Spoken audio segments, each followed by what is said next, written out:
For more than 8 centuries, one of the most awe-inspiring sights in the ancient world stood quietly inside a temple in southern Greece. Travelers crossed mountains and seas just to see it. Writers described it with reverence. Athletes swore sacred oaths in its presence. Yet today, not a single fragment of that monument survives. No gold, no ivory, no broken hand or fallen throne. Only descriptions written long after the sculptor was gone. The statue of Zeus at Olympia was once considered one of the greatest creations of human hands, and yet it vanished so completely that historians must reconstruct it from memory, archaeology, and fragments of text. How can something admired by an entire civilization disappear almost without a trace? And what does that disappearance reveal about how history itself is remembered?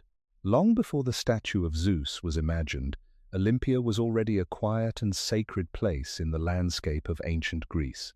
The site lies in a gentle valley in the western Peloponnese, where two rivers, the Alpheus and the Cladios, meet and flow through a plain surrounded by low hills. Even today, the area feels somewhat removed from the noise of modern life, but in antiquity the setting would have felt even more isolated. Dense groves of olive trees and wild vegetation covered much of the land, and seasonal floods from the rivers regularly reshaped the soil of the valley floor.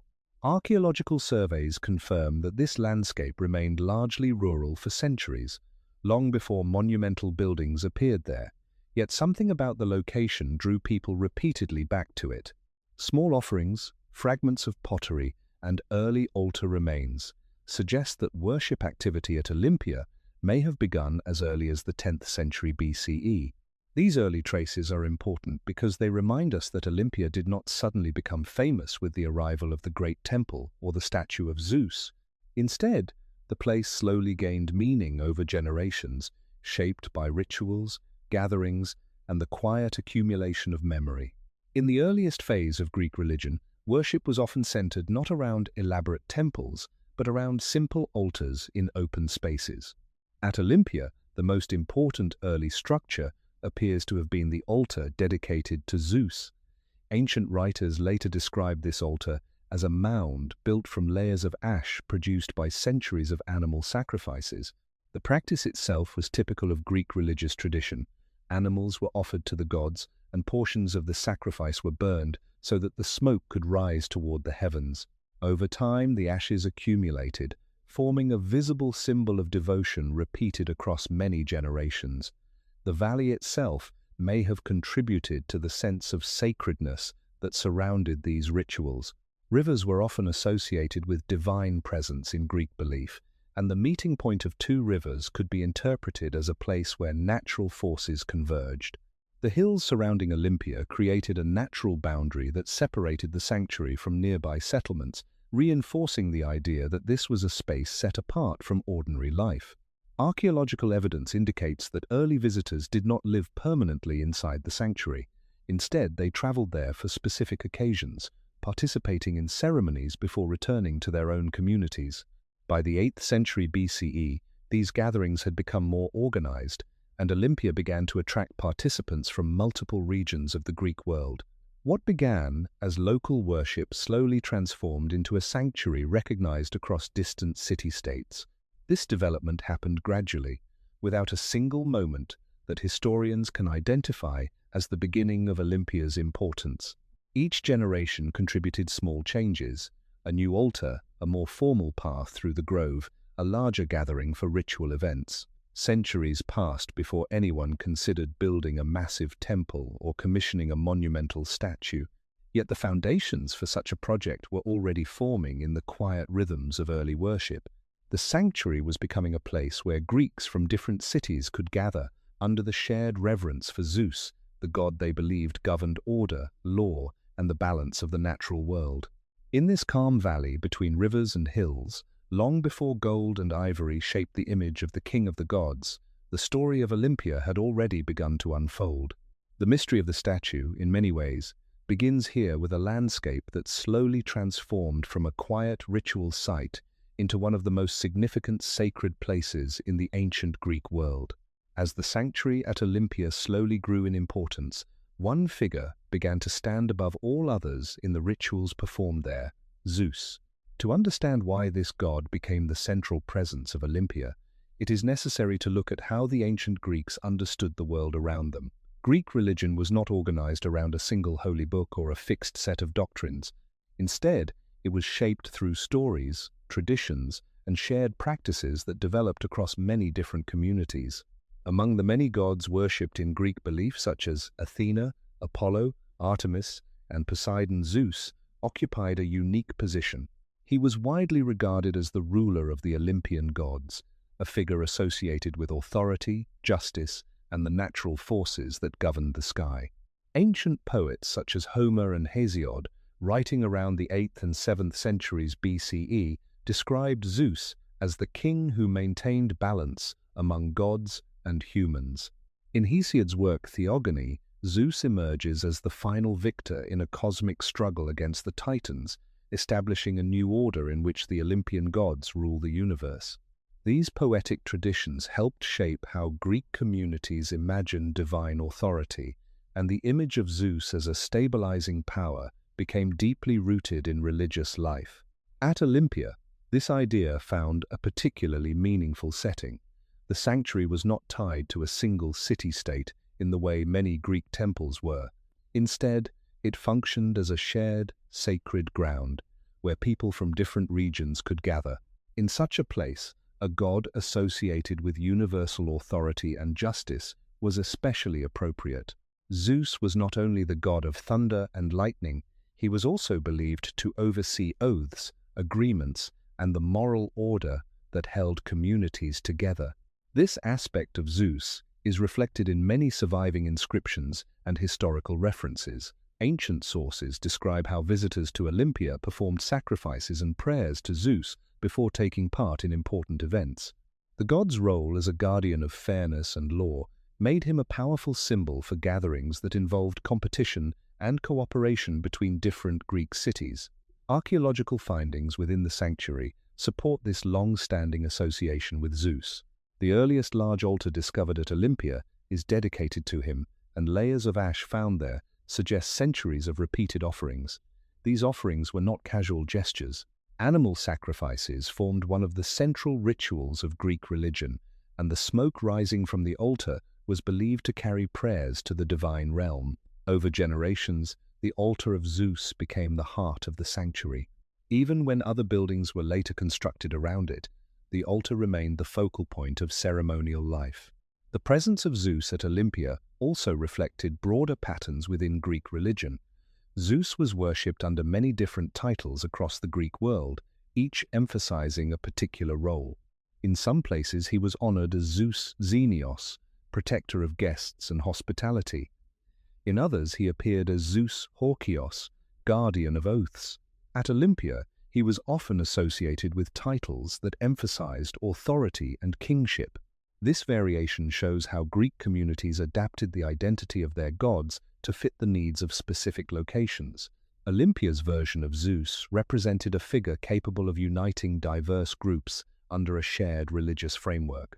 By the time the Olympic Games began to take shape as an organized event in the 8th century BCE, Zeus was already firmly established as the central deity of the sanctuary. The rituals that surrounded these gatherings, sacrifices, prayers, and offerings, reinforced the idea that Zeus watched over the events that unfolded there. Long before the creation of the famous statue, the sanctuary had already become a place where the presence of Zeus was imagined as powerful and constant. The decision, centuries later, to build a monumental image of the god did not arise from nowhere. It grew naturally from generations of belief that had already placed Zeus at the center of Olympia's sacred landscape. By the time Zeus had become firmly established as the central deity of Olympia, the sanctuary itself had begun to change in visible ways. What had once been a quiet place of open-air rituals gradually developed into a more organized sacred landscape. This transformation did not happen suddenly, and it did not follow a single grand design. Instead, it unfolded slowly, over generations, as different Greek communities contributed offerings, monuments, and structures to the sanctuary. Archaeological research conducted at Olympia over the past 2 centuries has revealed that the earliest permanent buildings appeared around the 7th and 6th centuries BCE. Before this period, worship at Olympia had been centered primarily on the altar of Zeus and the surrounding sacred grove known as the Altis. The Altis was a protected area filled with trees and open ground where rituals and gatherings took place. Even after buildings began to appear, this grove remained the spiritual heart of the sanctuary. Within the Altis, visitors would have encountered a mixture of natural elements and human-made dedications. Early Greek sanctuaries often grew in this organic way, with each generation adding something new without erasing what had come before. One of the earliest significant structures discovered at Olympia is the Temple of Hera, sometimes called the Heraion. Archaeological evidence suggests that this temple was constructed around the late 7th century BCE. Unlike later Greek temples made entirely of stone, the earliest phases of the Heraion included wooden columns that were gradually replaced with stone over time. This detail reminds historians that Greek temple architecture evolved slowly, reflecting both technological changes and the increasing resources available to the communities that supported the sanctuary. The presence of the Temple of Hera shows that Olympia had already become an important religious center long before the famous Temple of Zeus was built. Alongside temples, the sanctuary also accumulated numerous smaller offerings dedicated by visitors. These offerings could take many forms: bronze statues, tripods, shields, or carved stone monuments. Many were given by city-states or victorious athletes who wished to thank the gods or commemorate achievements.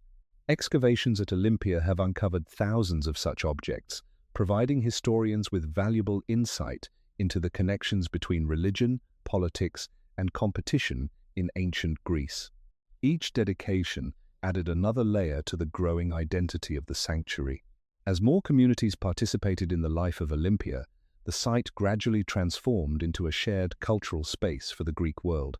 By the 6th century BCE, pathways and gathering areas within the sanctuary had become more clearly defined. Structures used to host visitors, store offerings, or prepare ritual feasts began to appear. The increasing number of participants also meant that Olympia required larger spaces for ceremonies and public events. Although the famous Olympic Games will be discussed in more detail later, it is important to note that the growth of the sanctuary and the development of athletic festivals were closely connected. Religious rituals, honoring Zeus, formed the foundation of these gatherings, and the physical layout of Olympia slowly adapted to accommodate them. Despite these changes, the sanctuary retained an atmosphere that was very different from a typical Greek city. Olympia was not a permanent settlement filled with houses and markets. Instead, it functioned primarily as a sacred meeting place visited during festivals and important religious occasions. When visitors arrived, they entered a landscape shaped by centuries of offerings and construction. Temples stood beside altars, statues beside trees, and pathways wound through the sacred grove. This evolving environment reflected the collective devotion of many different Greek communities. By the early 5th century BCE, Olympia had already become one of the most respected sanctuaries in the Greek world. Pilgrims, athletes, and political leaders traveled long distances to take part in the events held there. Yet one thing was still missing from this sacred landscape: a monumental image that could represent the supreme authority of Zeus himself. The valley already held temples, altars, and countless dedications, but none matched the scale that later generations would imagine. The stage was quietly being prepared for a creation that would eventually transform Olympia into the home of one of the most famous works of art in the ancient world. To understand why the statue of Zeus would eventually become the defining symbol of Olympia, it is necessary to pause and consider the larger religious world in which the sanctuary existed. Ancient Greek religion was not organized around a single authority or sacred text. Instead, it emerged from a network of shared traditions, myths, and rituals practiced across hundreds of independent communities. Each city-state had its own temples, festivals, and local customs, yet the Greeks also shared a common understanding of a group of gods known today as the Olympians. Among these deities, Zeus held a position that was widely recognized across the Greek-speaking world. Ancient poets, such as Homer and Hesiod, whose works were composed around the 8th and 7th centuries BCE, described Zeus as the ruler of the divine order. In the poems of Homer, Zeus appears as a figure who oversees the balance between gods and humans, capable of influencing events, but also bound by certain cosmic limits. Hesiod's Theogony offers another influential portrayal, explaining how Zeus came to power after a long struggle between generations of divine beings. According to this tradition, Zeus and his siblings defeated the Titans, an older race of gods led by Cronus. After this victory, Zeus became the king of the Olympian gods, establishing a new order that governed both the heavens and the earth. These stories were not merely entertainment for ancient audiences. They helped explain how the world was believed to function. Thunderstorms, seasonal change, and the unpredictability of nature were often interpreted as signs of divine activity. Zeus, associated with the sky and with lightning, naturally became a symbol of the forces that controlled the atmosphere above the earth. In Greek art and literature, he was frequently depicted holding a thunderbolt, a visual representation of his authority over the sky. This connection between Zeus and the heavens was reinforced by everyday observation. When storms gathered or lightning struck the ground, people often understood these events as expressions of divine power. Yet, Zeus was not only the god of storms. Over time, he came to represent broader ideas about order, law, and justice within human society. Many Greek communities invoked Zeus as a witness to important agreements or promises. Oaths were often sworn in his name, reflecting the belief that the king of the gods could punish dishonesty or betrayal. This moral dimension of Zeus appears repeatedly in ancient sources. In Homer's epics, Zeus is described as a guardian of fairness who watches over the actions of kings and warriors. Later writers continued to emphasize this role, portraying Zeus as a figure who maintained balance within the human world as well as the divine one. Because Greek city-states were politically independent and often competed with one another, the idea of a god who stood above local rivalries carried special significance. Zeus could function as a unifying presence across different regions. His sanctuaries were visited by travelers from many cities, and festivals dedicated to him often attracted participants from across the Greek world. Olympia was one such sanctuary. Long before the construction of the famous statue, visitors arriving at Olympia already associated the site with the authority and presence of Zeus. The rituals performed there, sacrifices, prayers, and gatherings, reflected a belief that the king of the gods watched over the sanctuary and the events that unfolded within it. In this way, the religious identity of Olympia was closely connected to the larger structure of Greek belief. The sanctuary did not invent the importance of Zeus. Instead, it became one of the places where that importance could be expressed most clearly. Understanding this broader religious background helps explain why the idea of creating a monumental image of Zeus would eventually emerge. The statue that later stood inside the great temple was not simply a work of art. It was intended to embody a divine authority that Greeks across many generations had already imagined in their stories, rituals, and shared traditions. While stories and poems helped shape the image of Zeus in the imagination of the Greeks, religion in daily life was expressed primarily through ritual. For ancient communities, belief was less about abstract ideas and more about actions repeated over generations. People prayed, offered sacrifices, and gathered at sanctuaries not because a written doctrine required it, but because these practices were woven into the rhythm of communal life. Zeus, as the highest of the Olympian gods, appeared in many of these rituals across the Greek world. His presence could be felt in public ceremonies, political gatherings, and even private moments when individuals called upon the gods for protection or justice. The rituals associated with Zeus often reflected his connection to authority and the natural order. One of the most common acts of devotion was the animal sacrifice. In Greek religion, sacrifice served both a symbolic and communal function. A carefully selected animal, often a bull, sheep, or goat, would be brought to an altar. Prayers were spoken, offerings were made, and part of the animal would be burned, so that the smoke could rise toward the sky, the realm associated with Zeus. The remaining meat was usually shared among participants, turning the ritual into a communal meal that reinforced social bonds. Archaeological discoveries from various Greek sanctuaries, including Olympia, reveal layers of burned bone and ash that confirm the central role of sacrifice in these ceremonies. These remains provide physical evidence of rituals described in ancient texts. Zeus was also invoked during moments when fairness and trust were essential. Because he was believed to oversee justice and truth, many Greeks swore oaths in his name. This practice appears frequently in historical sources. Agreements between city-states, promises made before witnesses, and declarations of loyalty could all involve an oath to Zeus. Breaking such an oath was not merely a political or social offense. It was considered an act that could bring divine punishment. This belief gave Zeus a powerful presence within the legal and moral framework of Greek society. Beyond formal sacrifices and oaths, Zeus was honored through festivals that gathered large numbers of people.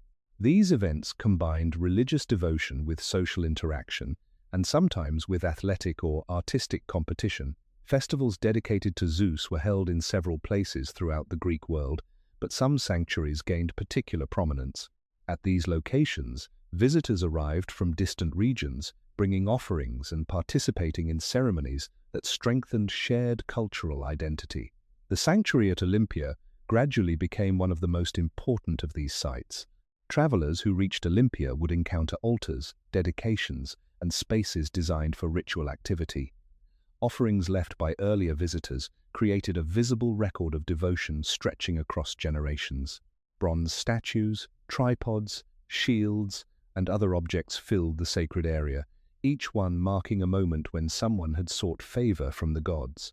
Such dedications served as reminders that religion in ancient Greece was not confined to private belief.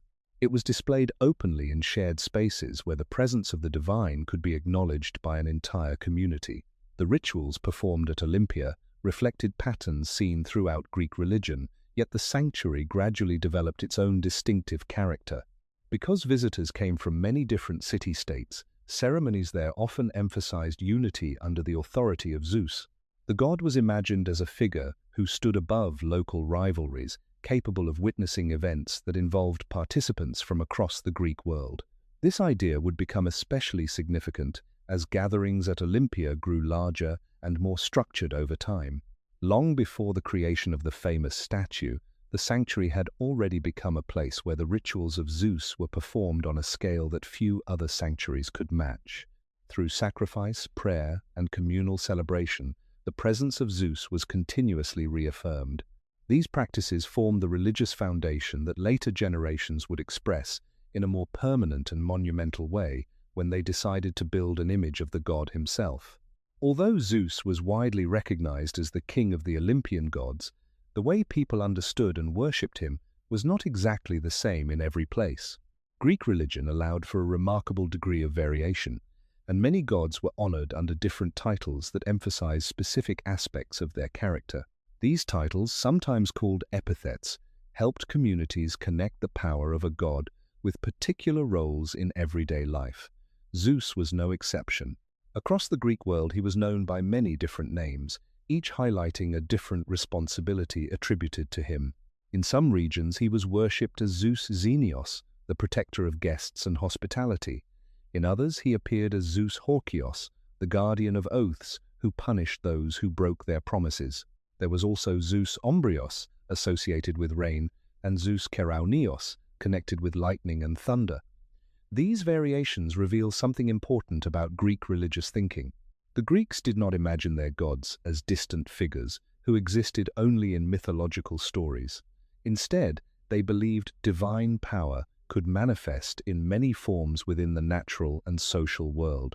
By giving Zeus different titles, communities expressed the idea that the same god could oversee many aspects of life at once. These epithets also appeared in rituals and dedications found in archaeological evidence. Inscriptions carved on stone altars or offerings sometimes include the specific title under which Zeus was being honored. Such details allow historians to trace how worship practices differed from one region to another. Despite this variety, certain places became strongly associated with particular versions of Zeus. Olympia developed its own understanding of the god that reflected the unique character of the sanctuary. Because the site attracted visitors from many different Greek communities, the Zeus honored there needed to represent something larger than the concerns of a single city-state.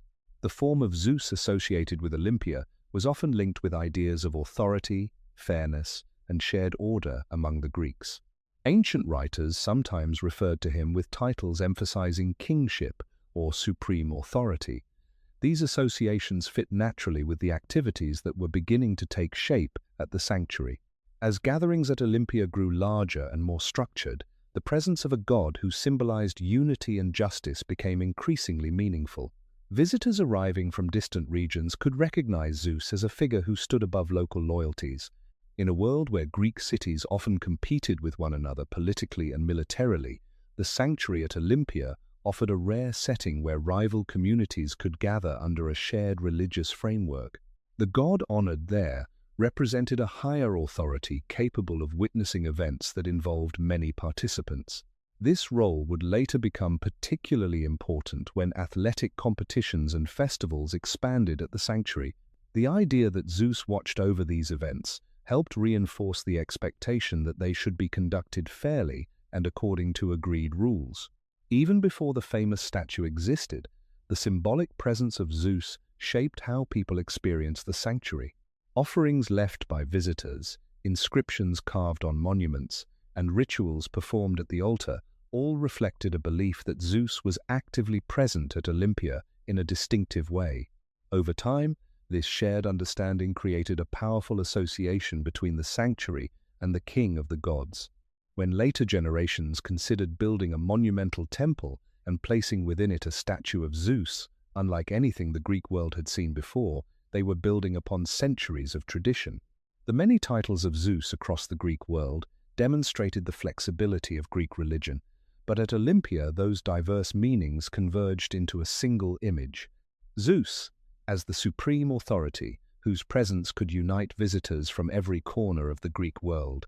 By the time the sanctuary of Olympia had established itself as a place dedicated to Zeus, another tradition began to take shape there, one that would eventually become one of the most famous gatherings in the ancient world. This tradition was the Olympic Games. Today, the word Olympics immediately brings to mind modern stadiums, global television broadcasts, and athletes from nearly every nation on Earth. In ancient Greece, however, the origins of the Olympic Games were far more modest and deeply connected to religious practice. According to the historical records that survive, the earliest securely dated Olympic Games took place in the year 776 BCE. This date appears in later Greek chronologies and was preserved by historians who attempted to reconstruct the sequence of early events at Olympia. While it is possible that athletic competitions occurred at the sanctuary even earlier, the year 776 BCE became a traditional starting point used by Greek writers to mark the beginning of the Olympic festival. What is important is that these games were never simply athletic contests. From the beginning, they were part of a religious festival honoring Zeus. Athletes did not arrive merely to compete against one another.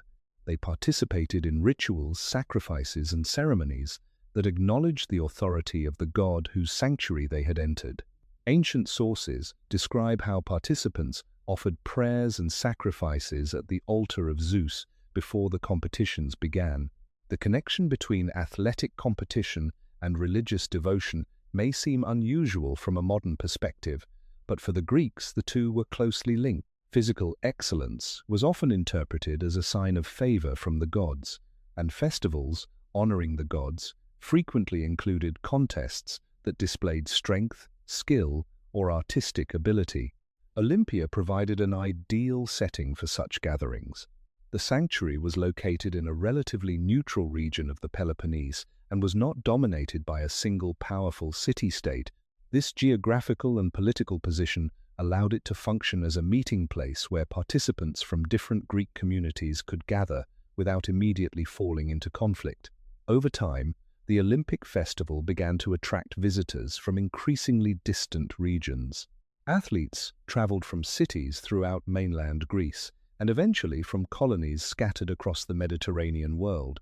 The journey to Olympia could take days or even weeks, depending on where participants began their travels. Yet the promise of competition, honor, and religious celebration encouraged many to make the journey. The growing importance of the festival also led to the development of traditions designed to protect those who traveled to the Games. One of the most famous of these traditions was the Olympic truce, known in Greek as the ekacheria. According to historical accounts, this truce required participating city-states to suspend warfare during the period of the Games so that athletes and pilgrims could travel safely to Olympia. While historians debate how consistently the truce was respected, ancient sources indicate that the idea itself held great symbolic value. It suggested that the authority of Zeus and the sacred nature of the festival could temporarily override political conflicts. As the festival expanded, Olympia gradually became a place where religion, athletics, and shared Greek identity intersected. Victors in the Games did not receive large material rewards at Olympia itself. Instead, they were crowned with a simple wreath made from olive leaves. Yet the honor associated with victory was immense. Successful athletes often returned home as celebrated figures within their communities. Their achievements were commemorated with poems, statues, and public recognition. These traditions reinforced the idea that Olympia was not merely a sports venue but a sacred stage where the values of the Greek world were displayed before the gods. Through the repeated cycle of festivals held every 4 years, the sanctuary grew in reputation and influence. Pilgrims, spectators, and competitors continued to arrive, bringing with them offerings and stories that added to the cultural memory of the site. Long before the famous statue of Zeus was created, the Olympic Games had already helped transform Olympia from a regional sanctuary into one of the most important meeting places in the ancient Greek world. For many of those who participated in the ancient Olympic festival, the experience began long before they ever saw the sacred grove of Olympia. The journey itself was an important part of the event. Unlike modern sporting competitions where athletes arrive quickly by plane or train, travelers in the ancient Greek world moved at a much slower pace. Most journeys were made on foot, sometimes assisted by carts or small ships when travel by sea was possible. The landscape of Greece, with its mountains, valleys, and scattered settlements, meant that reaching Olympia could require several days or even weeks of travel depending on where a person began. Athletes from nearby regions of the Peloponnese might arrive after only a few days on the road, but participants from distant Greek colonies around the Mediterranean faced far longer journeys. Yet despite these challenges, people continued to make the trip every 4 years, drawn by the promise of competition, religious devotion, and shared cultural identity. The roads leading toward Olympia gradually filled with travelers as the festival approached. Ancient sources suggest that athletes were not the only ones making the journey. Poets, merchants, philosophers, political envoys, and curious spectators also traveled to the sanctuary. Each group had its own reasons for attending. Athletes hoped to test their abilities and perhaps achieve victory that would bring honor to themselves and their city. Merchants saw an opportunity to trade goods with visitors from many different regions. Philosophers and teachers sometimes used the gathering as a chance to meet others interested in discussion and learning. For ordinary spectators, the festival offered an experience that combined religion, entertainment, and the rare chance to witness the best athletes of the Greek world competing in one place. As travelers approached the valley where Olympia stood, they would have begun to see signs that they were nearing a sacred site. Offerings dedicated by earlier visitors lined certain paths, and monuments commemorating past victories stood in visible locations around the sanctuary. The sacred grove, known as the Altis, marked the central area of Olympia, and beyond it stood temples, altars, and other structures that had accumulated over centuries. Upon arrival, visitors entered a space that was unlike an ordinary town. Olympia was not designed as a permanent city filled with houses or markets. Instead, it functioned primarily as a sanctuary visited during festivals. Temporary shelters and camps were often set up to accommodate the large number of people who gathered there during the games. Ancient writers describe how crowds filled the area during the festival period. The atmosphere must have been a mixture of anticipation, celebration, and religious devotion. Before any athletic competition began, rituals were performed to honor Zeus and the other gods associated with the sanctuary. Sacrifices were offered at the great altar of Zeus, and prayers were spoken in front of assembled participants. Athletes themselves were required to take oaths, promising that they would compete fairly and according to the rules. These oaths were sworn in the name of Zeus, reinforcing the idea that the god served as a witness to the events that would soon take place. Such rituals were an essential part of the festival, reminding everyone present that the competitions were not merely displays of physical ability, they were acts performed within a sacred setting under the watchful presence of the king of the gods. Once the ceremonies were completed, the competitions could begin, but the festival continued to include many other activities as well. Conversations, trade, artistic performances, and political meetings unfolded alongside the athletic contests. For a brief period every 4 years, Olympia became a crossroads where people from across the Greek world could encounter one another. The journeys that brought them there, the rituals that welcomed them, and the shared experiences they carried home afterward all contributed to the growing reputation of the sanctuary. Over time, these gatherings strengthened Olympia's position as one of the most important meeting places in ancient Greece, setting the stage for the remarkable developments that would follow in the centuries ahead. As the Olympic festival continued to be celebrated every 4 years, the sanctuary of Olympia gradually developed a reputation that extended far beyond the valley where it stood. What had once been a regional gathering slowly transformed into one of the most important meeting points in the Greek world. This transformation did not happen through a single decision or decree. Instead, it emerged through repeated cycles of travel, ritual, and shared experience. Each festival brought together people from different city-states, and each generation carried the memory of those gatherings back to their own communities. Over time, Olympia became more than just a sanctuary dedicated to Zeus. It became a place where the wider Greek world could see itself reflected. The importance of Olympia was closely connected to the political landscape of ancient Greece. Unlike large unified empires that existed elsewhere in the ancient world, Greece was divided into many independent city-states, known as polis.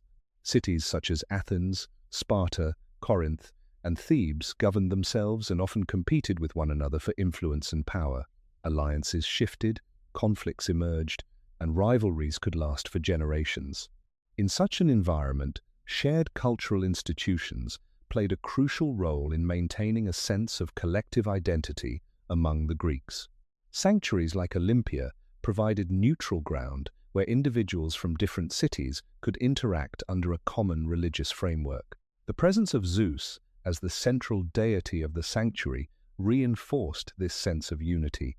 Because Zeus was widely recognized as the king of the gods, honoring him offered a symbolic way for different communities to acknowledge a higher authority beyond their local loyalties. This symbolic role became increasingly important as the Olympic Games gained prestige. Victories achieved at Olympia were celebrated not only by the athletes themselves, but also by the cities they represented. When a competitor won an event, the victory was often understood as bringing honor to the entire community. As a result, city-states began to invest more attention and resources in the festival. Some cities sponsored athletes, while others dedicated monuments or statues within the sanctuary to commemorate past successes. Archaeological excavations at Olympia have revealed a wide range of such dedications, including bronze statues, stone monuments, and inscriptions that record victories in the games. These objects illustrate how the sanctuary gradually became filled with visible reminders of the achievements and ambitions of many different Greek communities. Olympia also became a place where political and cultural exchanges could occur. Because representatives from various cities were already traveling there for the festival, leaders sometimes used the gathering as an opportunity to hold discussions, form alliances, or make public announcements. Philosophers and writers also attended the games, observing the events and interacting with audiences drawn from across the Greek world. In this way, Olympia served as a kind of crossroads where religious devotion, athletic competition, political diplomacy, and cultural exchange all intersected. The sanctuary's reputation continued to grow throughout the centuries. By the early 5th century BCE, Olympia was widely recognized as one of the most prestigious sanctuaries in Greece. Travelers who had never visited the site could still hear stories about the competitions, the crowds, and the monuments that filled the sacred grove. Poets composed works celebrating Olympic victors, further spreading the fame of the festival. As the number of visitors increased, the sanctuary itself continued to expand. New structures were added, new monuments were erected, and the landscape of Olympia gradually became more complex. Yet even with all this growth, the heart of the sanctuary remained tied to the worship of Zeus. Every festival, every offering, and every victory ultimately pointed back to the presence of the god whose authority defined the sacred space. It was within this environment where religion, competition, and shared identity had already transformed Olympia into a place known across the Greek world that the idea of creating something extraordinary would eventually emerge. The sanctuary had already become a symbol of unity and prestige. What it lacked was a monumental image capable of representing the divine authority of Zeus in a way that matched the growing importance of the place itself. By the early 5th century BCE, Olympia had already become one of the most respected sanctuaries in the Greek world. Pilgrims, athletes, poets, and political representatives traveled there every 4 years to take part in the festival honoring Zeus. The sacred grove of the Altis had gradually filled with altars, statues, and monuments dedicated by visitors from many different city-states. Yet, despite the growing importance of the sanctuary, one feature was still missing. Olympia did not yet possess a monumental temple dedicated specifically to Zeus that matched the prestige of the gatherings held in his honor. For many years, the rituals of the sanctuary had centered on the great ash altar of Zeus, where sacrifices had been performed for generations. This altar remained the spiritual heart of Olympia, but as the sanctuary expanded, the desire to construct a temple worthy of the king of the gods began to emerge. The opportunity to build such a structure arose in the aftermath of a major political conflict in the region. During the early 5th century BCE, the city-state of Elis, which controlled the territory surrounding Olympia, emerged from a successful war against its neighboring rival Pisa. Historical sources suggest that the victory strengthened the political authority of Elis over the sanctuary. With this new position of influence came the decision to invest resources into the development of Olympia itself.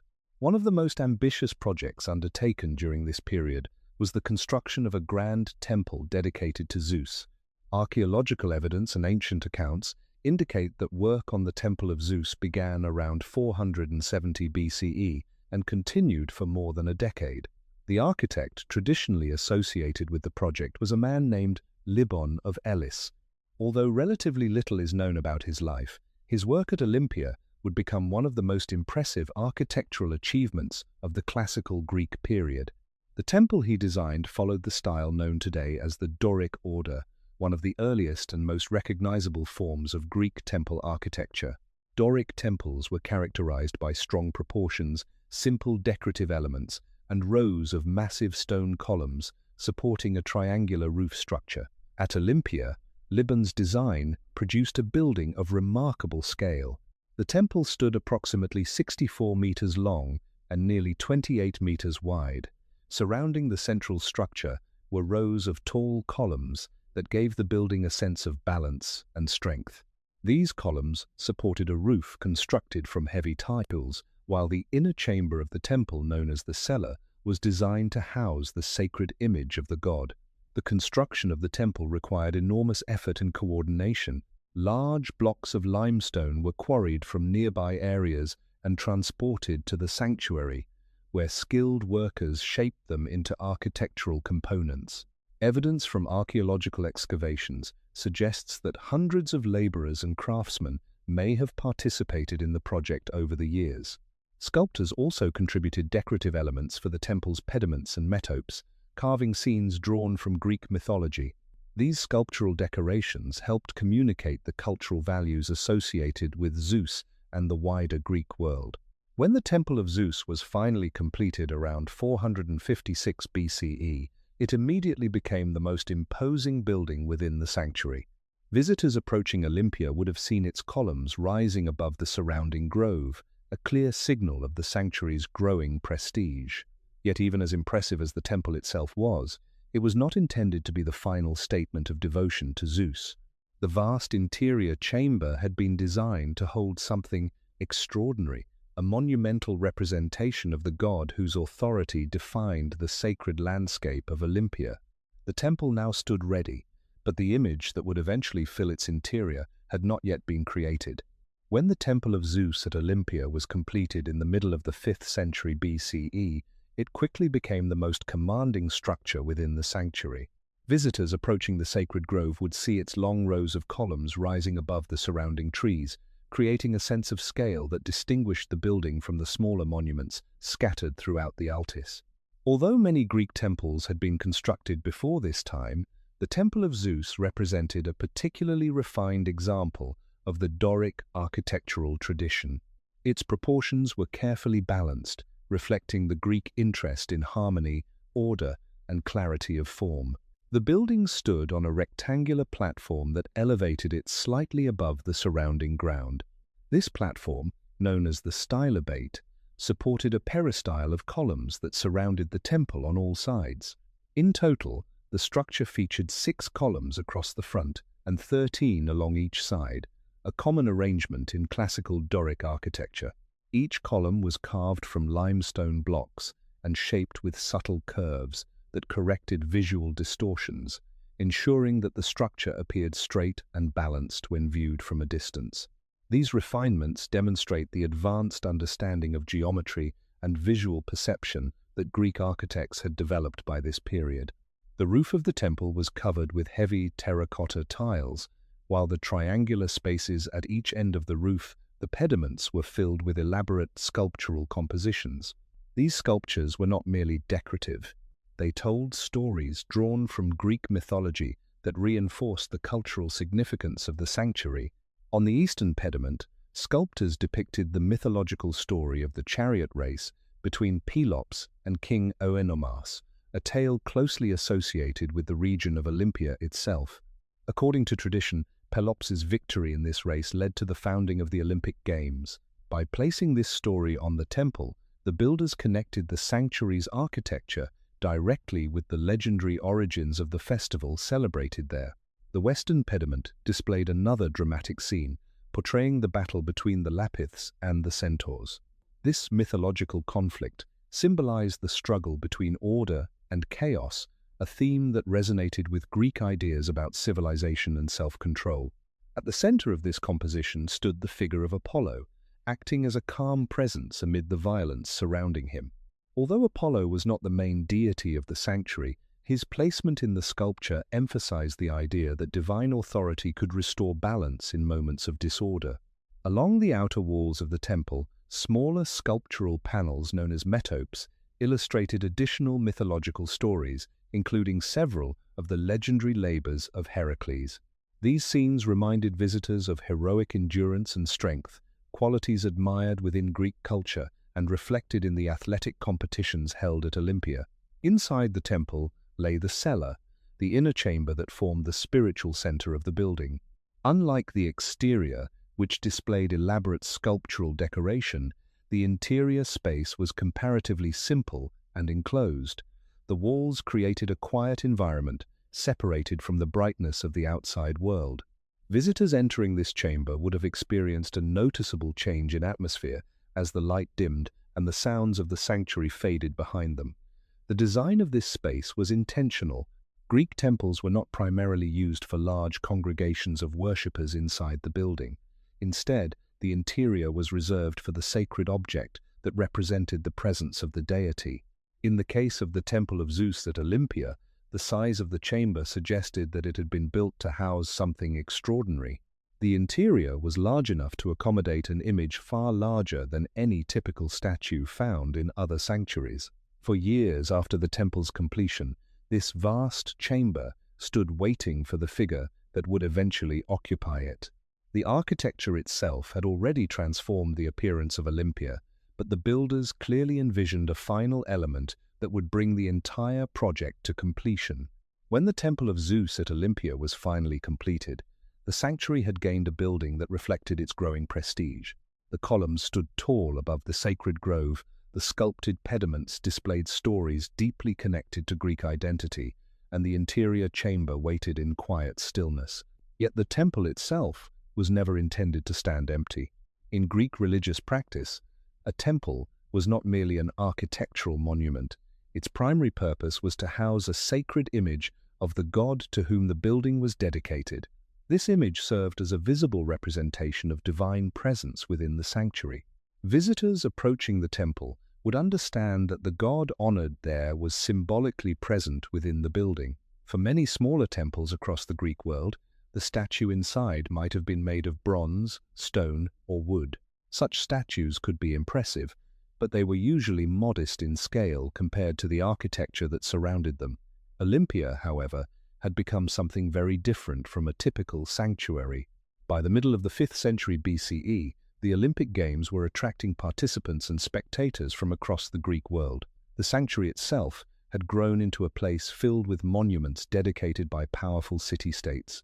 In this context, the idea of placing an ordinary statue inside the newly constructed temple may have seemed insufficient. The god honored at Olympia was Zeus, the king of the Olympian gods, and the sanctuary had already become one of the most prestigious religious centers in Greece. If the temple was to represent the authority and grandeur of Zeus, the image within it needed to match that significance. Ancient Greek culture often expressed devotion to the gods through acts of dedication that demonstrated both skill and generosity. Wealthy communities commissioned temples, sculptures, and monuments as offerings that honored the divine, while also reflecting the achievements of the society that produced them. In this sense, the creation of a monumental statue of Zeus would serve several purposes at once. It would act as a religious object, symbolizing the presence of the god. It would also demonstrate the artistic and technical capabilities of Greek craftsmen during one of the most creative periods of classical art. And it would reinforce the reputation of Olympia as a sanctuary worthy of hosting visitors from across the Greek world. The scale of the temple's interior chamber also encouraged such an ambitious project. The cellar of the Temple of Zeus was unusually large compared with many earlier temples. Its dimensions suggested that the builders anticipated housing an image of considerable size. Visitors entering the chamber would encounter a space designed to frame a central figure, drawing attention toward the place where the statue would stand. The atmosphere within the temple, quiet, enclosed, and partially illuminated by light filtering through the entrance, would enhance the dramatic effect of whatever image occupied the room. Ancient writers later described how the statue that eventually filled this chamber was so large that it nearly reached the roof of the building. Whether this impression was slightly exaggerated or entirely accurate, it reveals something about the intentions behind the project. The creators of the statue wanted visitors to feel the overwhelming presence of Zeus as they entered the temple. The image was meant to inspire awe, not only because of its size, but also because of the materials and craftsmanship involved. Creating such a statue would require a sculptor of exceptional reputation and skill. By the middle of the 5th century BCE, one name stood above all others in the world of Greek sculpture. The artist who would eventually be chosen to bring Zeus to life inside the temple had already earned recognition for works that defined the artistic achievements of his age. His name was Phidias. By the time the Temple of Zeus at Olympia stood ready to receive its sacred image, the Greek world had already entered what historians often describe as the classical age of art and architecture. During this period, sculptors, architects, and craftsmen were exploring new ways to represent the human form, balance proportions, and express ideas about harmony and order. Among the artists who gained recognition during this time, one name appeared repeatedly in historical accounts: Phidias. Ancient writers remembered him as one of the greatest sculptors of the classical Greek world, a figure whose work helped define the artistic ideals of his generation. Although many details of his life remain uncertain, Most historians believe that Phidias was born in Athens around the early 5th century BCE.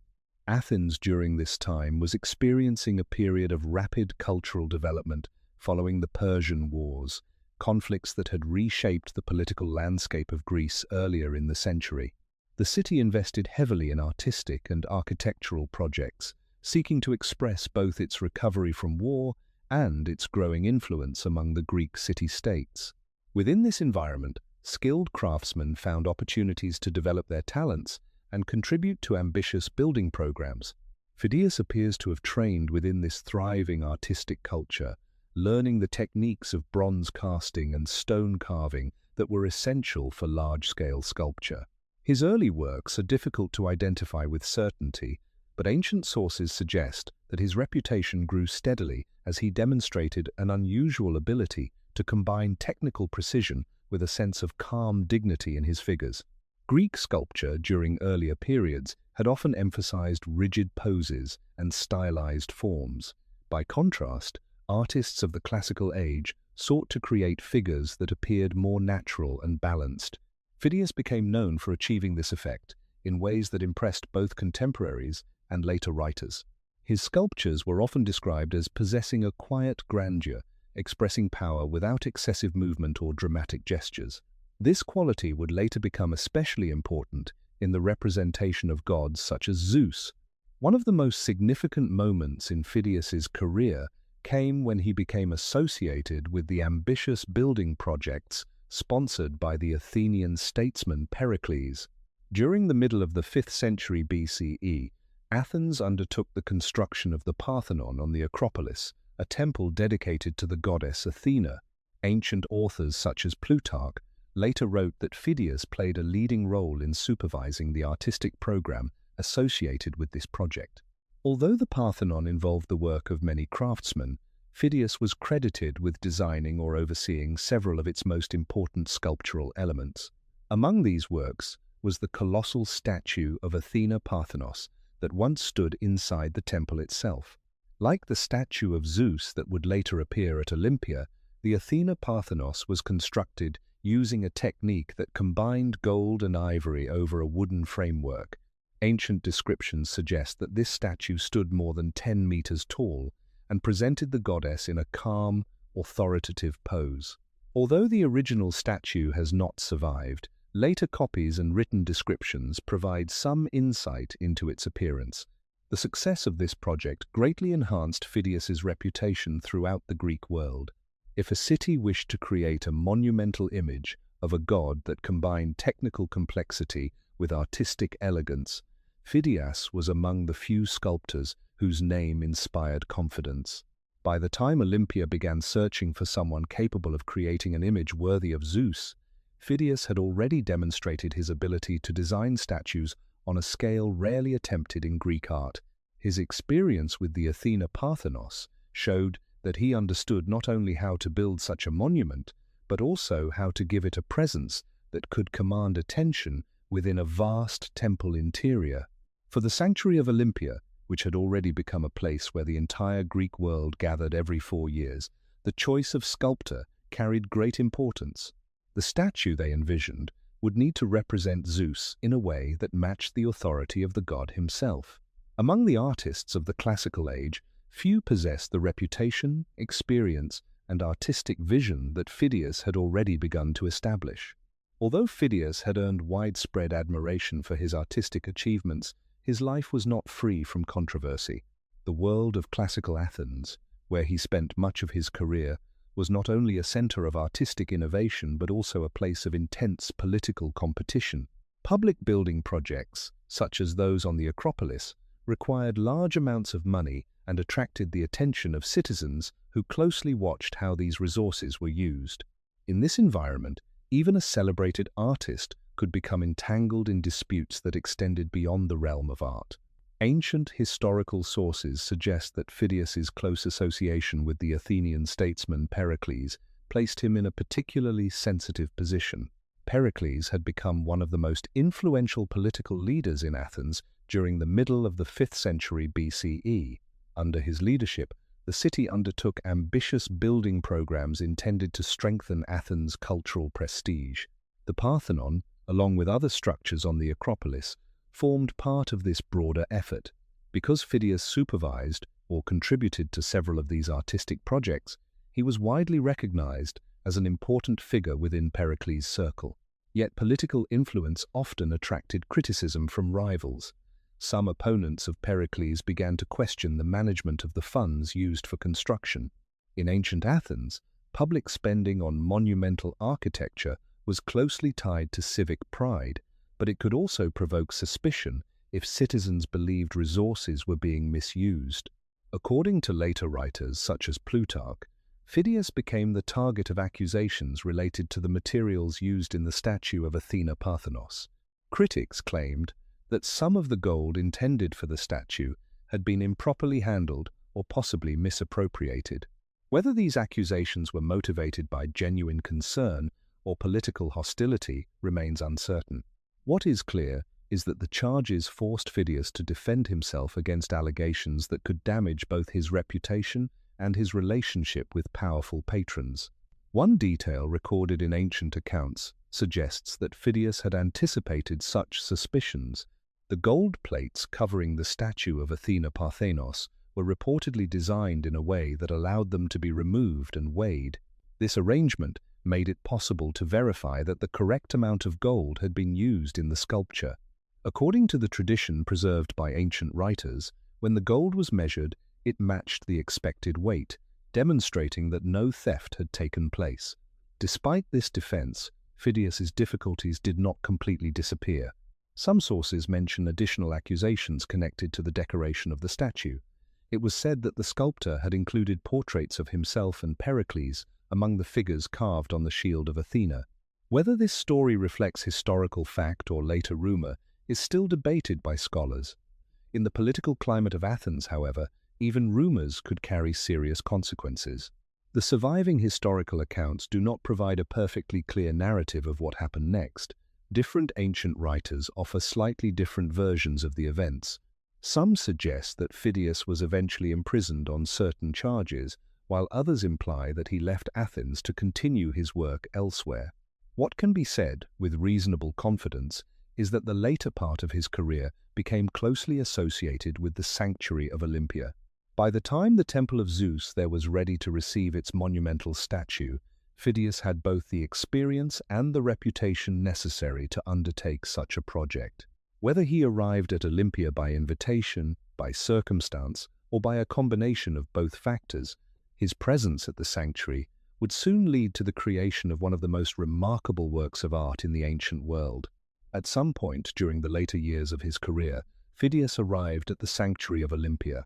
The exact circumstances that brought him there are not recorded with complete certainty in the surviving historical sources, but the archaeological and literary evidence strongly suggests that he became directly involved in the project to create the monumental statue of Zeus that would stand inside the newly built temple. By this time, the sanctuary had already established itself as a place of exceptional importance within the Greek world. The Olympic festival attracted visitors from distant regions, and the Temple of Zeus had been completed with the clear intention of housing an image worthy of the god honored there. For those responsible for the sanctuary, selecting the sculptor who would create this image was a decision of great significance.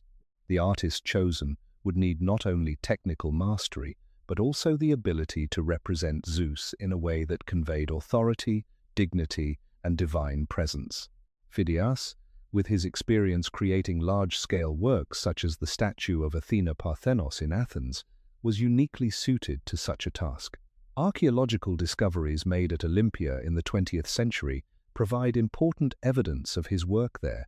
In 1958, excavations uncovered the remains of a building located near the Temple of Zeus that scholars soon identified as the workshop of Phidias.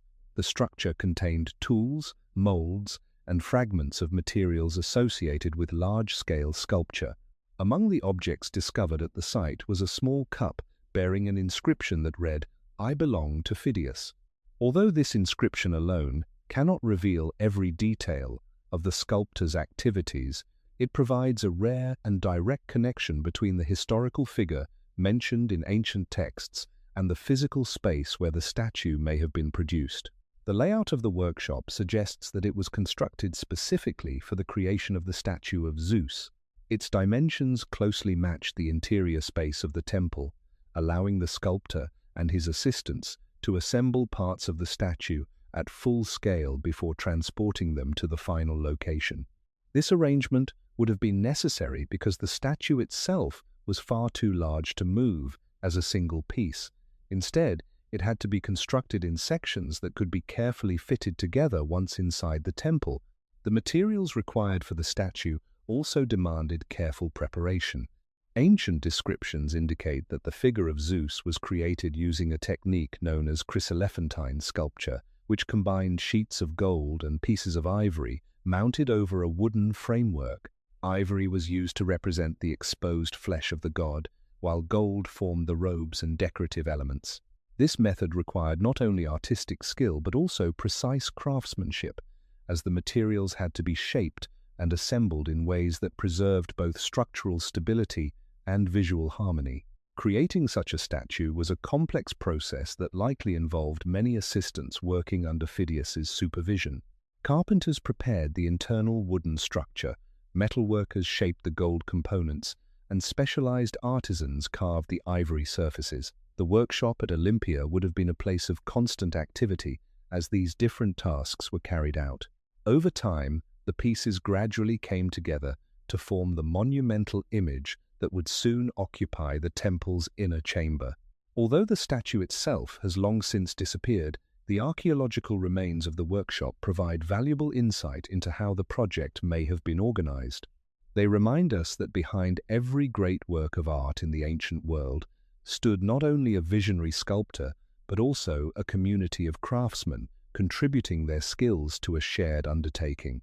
As the work progressed in the workshop near the temple, the sanctuary of Olympia waited for the moment when the image of Zeus would finally take its place inside the building prepared for him.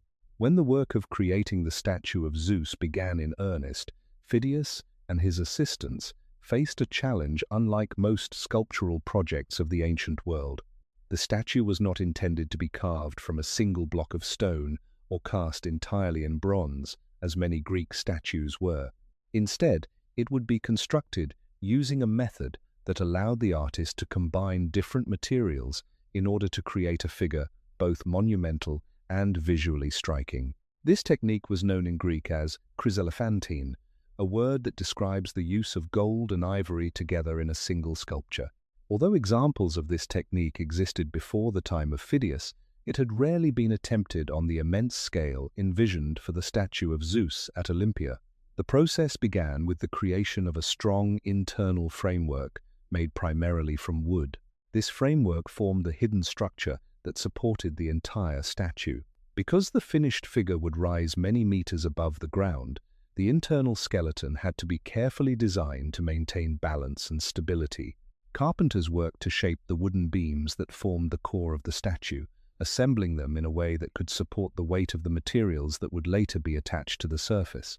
The wooden frame defined the general posture of the figure, determining how Zeus would sit upon his throne and how the proportions of the body would appear once the outer layers were added. Over this internal structure, the visible surfaces of the statue were gradually assembled. Ivory was used to represent the exposed flesh of the god, his face, arms, and other parts of the body that would appear uncovered. Ivory was chosen not only because of its pale color, but also because of its smooth texture, which allowed skilled craftsmen to carve delicate details that resembled the softness of human skin. Yet, working with ivory presented its own difficulties. The material had to be cut into thin plates that could be shaped and carefully fitted onto the wooden structure beneath. These pieces were then polished and adjusted until the transitions between them became nearly invisible. Ancient sources suggest that the ivory surfaces may have been treated with oils or other substances to prevent cracking and to maintain their appearance over time. While ivory formed the flesh of the statue, gold was used for the garments, ornaments, and decorative features. Sheets of gold were shaped into thin panels that could be attached to the underlying framework. These panels created the flowing robes that covered much of the seated figure of Zeus. Gold was particularly suited for this purpose because it could be hammered into extremely thin layers without losing its strength. The use of gold also added a sense of radiance to the statue. When light entered the temple, even in small amounts, it would reflect from the golden surfaces, producing a gentle glow within the otherwise dim interior chamber. This combination of ivory and gold created a striking contrast that emphasized both the human and divine qualities of the figure. The pale ivory suggested living flesh, while the shimmering gold suggested the majesty associated with a god. To assemble these materials into a coherent sculpture required not only artistic vision, but also careful coordination among many craftsmen. Each element, wood, ivory, and gold, had different physical properties and required specialized tools and skills. Phidias oversaw the process, ensuring that each part of the statue contributed to the unified appearance he intended. As the work progressed in the workshop near the temple, the image of Zeus slowly took shape piece by piece. What began as a hidden framework of wood gradually transformed into a monumental figure whose presence would soon dominate the interior of the Temple of Zeus at Olympia. Once the wooden framework had been assembled and the main materials prepared, the next stage of the project required extraordinary attention to artistic detail. The success of the statue did not depend only on its size or the precious materials used in its construction. It also depended on the ability of the sculptor to give the figure of Zeus a presence that matched the expectations of those who would enter the temple. For the Greeks, statues of gods were not meant to portray exaggerated movement or dramatic action. Instead, divine figures were often represented with calm expressions and balanced postures that suggested stability and authority. Phidias was especially admired for achieving this effect in his sculptures, and the statue of Zeus at Olympia would become one of the most famous examples of this artistic approach. According to the detailed description written by the Greek traveler Pausanias in the 2nd century CE, Zeus was depicted seated upon an elaborate throne. The god's posture conveyed both power and composure. His body faced forward, and his upper torso remained upright, creating a sense of stillness that contrasted with the intricate decoration surrounding him. Because the statue was designed to nearly fill the interior height of the temple, the seated position allowed the figure to appear immense while still fitting within the architectural space. Ancient observers later remarked that if Zeus had stood upright, his head might have reached beyond the roof of the temple itself. This observation may contain some exaggeration, yet it illustrates the impression of scale that the statue created. The face of Zeus was one of the most important elements of the entire composition. Although the original sculpture has not survived, surviving descriptions and later artistic representations suggest that Phidias portrayed the god with a full beard and long hair arranged in carefully carved locks. The expression was not one of anger or intense emotion. Instead, Zeus appeared calm, almost serene, reflecting the idea that a ruler of the gods should embody wisdom and control rather than uncontrolled power. The careful shaping of the ivory plates that formed the face allowed subtle contours to emerge around the eyes, nose, and mouth. These details helped give the statue a lifelike presence, especially when viewed from below by visitors standing within the temple. In his right hand, Zeus held a small statue of Nike, the goddess of victory. This figure symbolized the connection between Zeus and the success of those who triumphed in contests, including the athletes who competed in the Olympic Games held at the sanctuary. Although the Nike figure was much smaller than the main statue, it was still crafted with attention to proportion and balance so that it appeared natural in the god's outstretched hand. In his left hand, Zeus held a long scepter, an object traditionally associated with kingship and authority. At the top of the scepter was an eagle, a bird often connected with Zeus in Greek symbolism.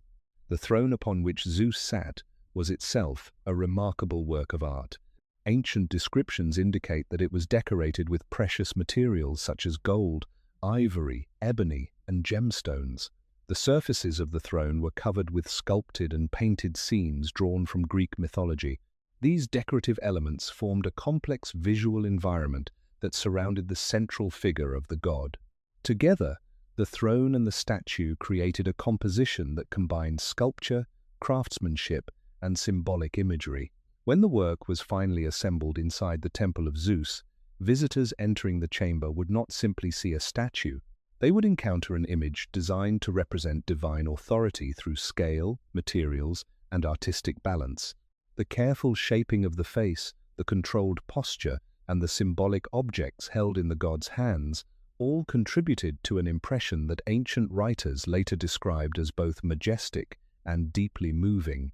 When the statue of Zeus was finally completed and installed inside the temple at Olympia, the experience of entering the building must have been unlike anything most visitors had seen before. The architecture of the temple had already been designed with a particular atmosphere in mind. From the outside, the structure appeared strong and orderly, its columns forming a rhythmic pattern that reflected the balance typical of Doric design. Yet the true focus of the temple lay within the inner chamber. Visitors approaching the entrance would first step from the bright light of the sanctuary into a more subdued interior space. The change in lighting alone would have altered the way the statue appeared. In the dimness of the cellar, even small amounts of natural light entering through the doorway could create reflections on the surfaces of gold used in the statue's garments and ornaments. Ancient descriptions suggest that this effect produced a gentle radiance around the figure of Zeus, drawing the viewer's attention upward toward the seated god. Because the statue was so large, it dominated the interior of the chamber. Standing nearly the full height of the room, Zeus appeared not merely as an object placed inside the temple, but almost as a presence that filled the space itself. Visitors standing at the entrance would likely have needed to tilt their heads upward in order to see the face of the god. This upward gaze was significant. Greek artists often arranged temple sculptures in ways that considered the viewer's position, and the statue of Zeus seems to have been designed so that its proportions would appear harmonious when seen from below. From this perspective, the calm expression of the god would have seemed both distant and watchful. Ancient travelers who recorded their impressions of Olympia often emphasized the emotional response created by the statue. The writer Pausanias, who visited the sanctuary many centuries after the statue had been built, described it with careful attention to detail, noting not only the materials used, but also the sense of majesty conveyed by the composition. Although Pausanias wrote long after the classical period, his description suggests that the statue continued to inspire admiration among those who saw it. Later authors repeated similar sentiments, sometimes remarking that the statue gave the impression of Zeus himself, seated in divine authority. Whether such descriptions contain a degree of poetic exaggeration is difficult to determine, yet they reveal how strongly the statue affected the imagination of ancient observers. The design of the statue worked together with the architecture of the temple to produce this effect. The large throne upon which Zeus sat added to the impression of scale, while the detailed decoration surrounding the figure created layers of visual interest. Visitors who moved closer into the chamber would have been able to observe the craftsmanship more carefully. The carved ivory forming the god's face and arms, the gold panels shaping the folds of his garments, and the smaller statue of Nike held in his hand. Each element reinforced the idea that the sanctuary housed an image worthy of the king of the gods. For those who traveled long distances to reach Olympia, seeing the statue would likely have been one of the most memorable moments of their visit. After participating in rituals, watching athletic competitions, and walking among the monuments dedicated by earlier generations, they would eventually enter the temple, where the statue waited in stillness. In that quiet interior space, surrounded by the artistry of Phidias and his assistants, the presence of Zeus was expressed not through movement or speech, but through scale, balance, and the careful arrangement of materials. It was this combination of artistic mastery and sacred symbolism that eventually led many ancient writers to consider the statue of Zeus at Olympia one of the greatest wonders of the ancient world. Centuries after the statue of Zeus was created, travelers who journeyed across the Mediterranean world began to compile lists of the most remarkable sights they had encountered. These lists did not appear all at once, and they were not identical from one writer to another. Instead, they developed gradually, as different observers attempted to describe the monuments that seemed most extraordinary within the known world of the ancient Greeks. Over time, a particular group of 7 monuments came to be recognized as the greatest wonders of the ancient world. Although the exact authorship of the earliest lists remains uncertain, writers such as Antipater of Sidon in the 2nd century BCE are often associated with popularizing this tradition. In his surviving epigrams, Antipater described several famous monuments, praising them for their beauty, scale, or technical achievement. Among the structures he mentioned was the statue of Zeus at Olympia. For ancient travelers, the statue stood alongside other famous creations, such as the Great Pyramid of Giza, the Hanging Gardens of Babylon, the Temple of Artemis at Ephesus, the Mausoleum at Halicarnassus, the Colossus of Rhodes, and the Lighthouse of Alexandria. These monuments were not selected because they belonged to a single culture or empire. Instead, they represented extraordinary achievements from different parts of the Mediterranean and Near Eastern world. What united them was the impression they made on those who saw them. The statue of Zeus earned its place among these wonders, not only because of its size, but also because of the remarkable combination of artistic skill and precious materials used in its construction. Ancient visitors who entered the Temple of Zeus encountered a sculpture that seemed to merge architecture, craftsmanship, and religious symbolism into a single composition. The figure itself dominated the interior of the temple, while the throne and surrounding decorations created an environment that reinforced the majesty of the god. The materials used, gold and ivory, were themselves symbols of wealth and prestige. In the ancient world, both substances were rare and valuable, and their presence in such a large sculpture signaled the importance of the sanctuary that housed it.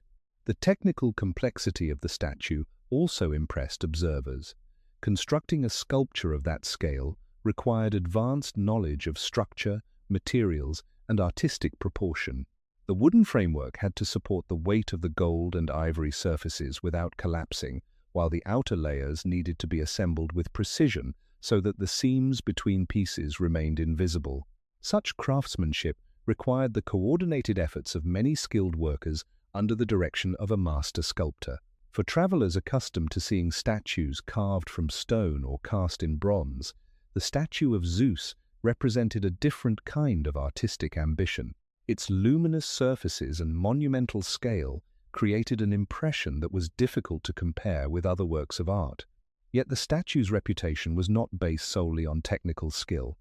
The religious significance of the sanctuary at Olympia also played a role in shaping its status as a wonder of the world. Because the Olympic Games drew visitors from across the Greek world, many travelers had the opportunity to see the statue for themselves. Stories about the image of Zeus spread through these networks of visitors, gradually building a shared cultural memory of the monument. By the time later writers began compiling their lists of wonders, the statue had already become famous throughout the Mediterranean. Its reputation rested not only on its appearance but also on the experience of encountering it within the sacred setting of Olympia. The statue was therefore remembered not simply as an isolated object, but as part of a larger environment where religion, art, and communal gathering came together. For the travelers who entered the Temple of Zeus at Olympia, the impression created by the statue was shaped by several elements working together at once. The scale of the figure, the materials used in its construction, and the atmosphere of the temple itself combined to produce an experience that was difficult to forget. Ancient visitors were accustomed to seeing statues of gods in sanctuaries throughout the Greek world, yet the statue of Zeus at Olympia stood apart from most of these works in both size and presentation. The figure rose high within the interior chamber of the temple, its seated form occupying much of the available space. Even though Zeus was not depicted standing, the statue's height was estimated by ancient writers to be around 12 meters. This alone made it one of the largest sculptural representations of a god created in the Greek world. The decision to portray Zeus seated was an important artistic choice. A standing figure of the same scale might have appeared unstable or disproportionate within the architecture of the temple. By placing Zeus on an elaborate throne, Phidias was able to create a composition that filled the vertical space of the room while maintaining balance and dignity. The throne itself became an integral part of the overall design. Ancient descriptions indicate that it was decorated with intricate carvings and inlaid materials, including ebony and precious stones. Scenes drawn from Greek mythology were incorporated into the structure, transforming it into a complex artistic object rather than a simple seat. These details invited visitors to observe the statue closely, discovering layers of imagery beyond the central figure of the god. Another element that contributed to the statue's reputation was the use of gold and ivory. In the ancient Mediterranean world, both materials were associated with wealth and prestige. Gold had long been valued for its brilliance and resistance to corrosion, while ivory, obtained from elephant tusks, was prized for its smooth surface and pale color. When these materials were combined in the chryselephantine technique, they created a striking contrast between the golden robes of the god and the ivory surfaces representing his skin. Within the dim interior of the temple, the gold panels could catch and reflect even small amounts of light entering through the doorway. This effect may have given the statue a subtle glow that drew attention toward the figure of Zeus. The craftsmanship involved in shaping these materials also impressed ancient observers. The ivory plates forming the face and arms of the statue had to be carved with careful precision to achieve a natural appearance. At the same time, the gold sheets covering the garments were shaped into folds that suggested the movement of fabric. Achieving this balance between natural form and decorative richness required considerable skill. Phidias and his assistants were not simply assembling precious materials, they were creating an image intended to embody divine authority. For many visitors, the statue represented more than a display of artistic achievement. It served as a reminder of the cultural values shared across the Greek world. The calm expression of Zeus, the symbols of victory and kingship he held in his hands, and the setting of the sanctuary itself all contributed to an impression of order and stability. Ancient writers sometimes described the statue in terms that suggested emotional impact as well as visual admiration. Seeing the image of Zeus within the temple was often remembered as one of the most powerful moments of a visit to Olympia. It was this combination of scale, craftsmanship, materials, and symbolic meaning that helped establish the statue's reputation as one of the most extraordinary creations of the ancient world. Much of what modern historians know about the statue of Zeus at Olympia comes not from the statue itself, which has long since disappeared, but from the written descriptions left behind by ancient travelers and writers. These accounts, although sometimes separated by centuries from the moment the statue was created, provide valuable insight into how the monument was viewed by those who encountered it. Among the most important of these writers was Pausanias, a Greek traveler who visited many sanctuaries across the Mediterranean during the 2nd century CE. His work, commonly known as Description of Greece, attempted to record the landscapes, temples, and monuments that he observed during his journeys. When Pausanias arrived at Olympia, he devoted careful attention to the temple of Zeus and the statue that stood within it. His description remains one of the most detailed surviving accounts of the monument. Pausanias wrote that the statue depicted Zeus seated on a throne, holding a small figure of Nike in his right hand and a scepter topped with an eagle in his left. He described the throne as richly decorated with a variety of materials, including gold, ivory, and ebony. According to his account, the throne itself contained numerous sculpted figures and mythological scenes that added to the complexity of the composition. Pausanias also mentioned that the statue was adorned with a wreath made from olive branches, a symbol closely associated with the Olympic Games. The level of detail in his description suggests that the statue remained well known and carefully maintained during the Roman period, centuries after its original creation. Pausanias was not the only ancient writer to mention the statue. Earlier authors had already recognized it as one of the most remarkable works of art in the Greek world. The poet Antipater of Sidon, writing in the 2nd century BCE, famously composed verses praising several of the monuments that later came to be known as the 7 wonders of the ancient world. In one of his epigrams, Antipater described how the statue of Zeus surpassed many other famous creations in its ability to inspire admiration.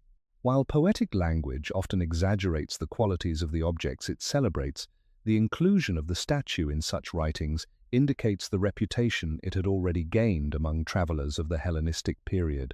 Later, Roman authors continued to mention the statue when discussing notable works of art from the Greek past. Writers such as Strabo and Pliny the Elder referred to the monument while describing the sanctuary at Olympia and the achievements of Greek sculptors. Their accounts helped preserve the memory of the statue even as the political and cultural landscape of the Mediterranean changed under Roman rule. These written descriptions are especially important today because the statue itself no longer survives. Unlike the Great Pyramid of Giza, which still stands, most of the monuments listed among the 7 wonders of the ancient world have disappeared or been destroyed. The Statue of Zeus belongs to this group of lost wonders, known primarily through historical records rather than physical remains. Yet the writings of ancient observers allow historians to reconstruct at least part of its appearance and significance. Through these accounts, it becomes possible to imagine how the statue once dominated the interior of the Temple of Zeus and why it captured the admiration of those who saw it. The voices of these travelers, preserved in their texts, continue to carry the memory of a monument that once stood at the center of one of the most famous sanctuaries in the ancient Greek world.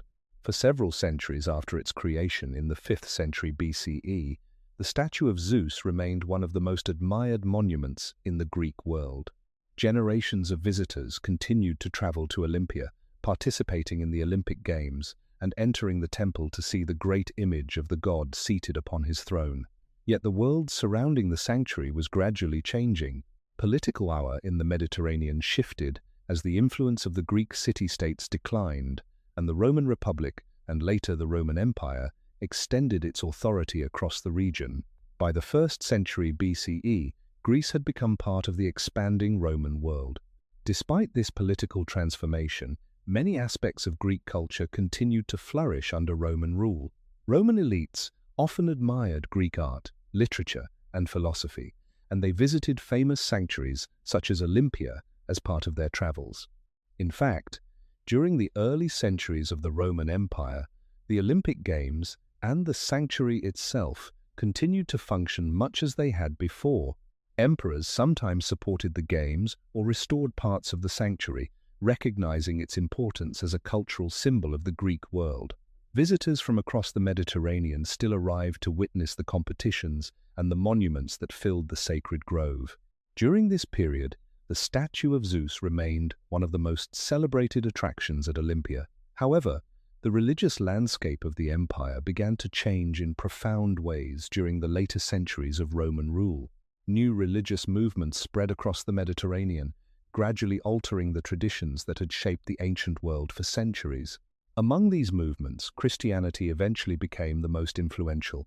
In the early centuries of its existence, Christianity was practiced by relatively small communities within the Roman Empire. Over time, however, the number of followers increased, and the religion gained greater recognition. A major turning point occurred in the 4th century CE during the reign of the Roman Emperor Constantine. Constantine's policies allowed Christianity to practice openly, ending earlier periods of persecution and granting the religion increasing legal protection. Although traditional forms of Greek and Roman worship continued for some time, the balance between religious traditions was beginning to shift.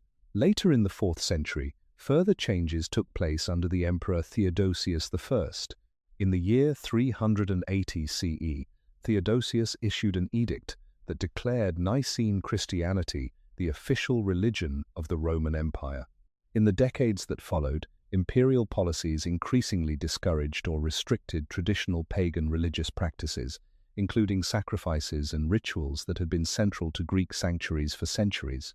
These changes had direct consequences for places like Olympia. The sanctuary had always been closely connected to the worship of Zeus and to the festivals that honored the gods of the Greek tradition. As imperial authorities began to limit such practices, the role of sanctuaries dedicated to the old gods gradually diminished.